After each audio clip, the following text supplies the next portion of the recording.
Depuis la version 30, une nouveauté est apparue, c'est la fameuse ligne spline qu'on a dans Cador 2D. Je me suis servi dans les vidéos précédentes pour dessiner ce type de ligne. Et ben ces types de lignes là maintenant sont disponibles depuis le 3D. Et on peut s'en servir pour divers éléments. Je montre. Par exemple, bon là ici j'ai ça comme ça. Alors peut-être le plus simple c'est se mettre en plan 2D. Plan 2D, je me mets ici, clac, voilà.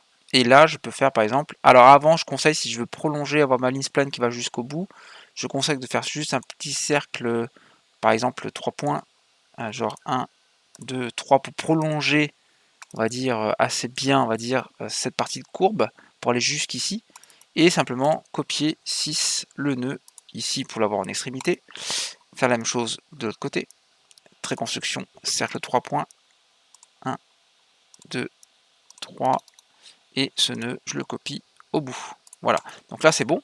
Trait construction, je gomme, et maintenant je peux ajouter ma ligne spline. Regardez bien, ajouter ligne, et là maintenant vous avez spline en version 30. Donc la couleur, et là je peux cliquer. Alors je vais faire exprès de me tromper.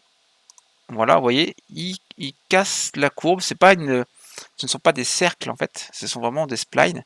Donc il casse la courbe au fur et à mesure que je dessine mes éléments. Donc là je vais faire CTRL Z, et je vais aller simplement tracer ma ligne spline directement, voilà, sur les nœuds. Alors je pourrais le faire directement aussi en 3D, hein, ça marcherait aussi très très bien.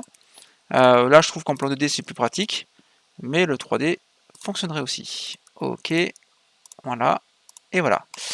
Alors cette ligne spline n'est pas possible de faire un élément de marquage. Vous voyez, je l'ai ici donc dessiné en noir.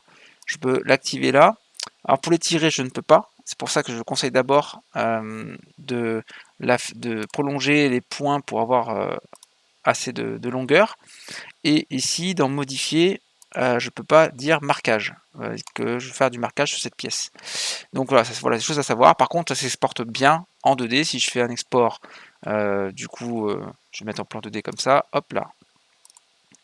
Si je fais un export, virgule, ok, je vais en 2D, et que je colle ça ici, R, non c'est O, pardon, voilà, encore O, et je colle ça là, et bien j'ai bien ma ligne spline qui est dessinée ici, sans aucun souci, voilà.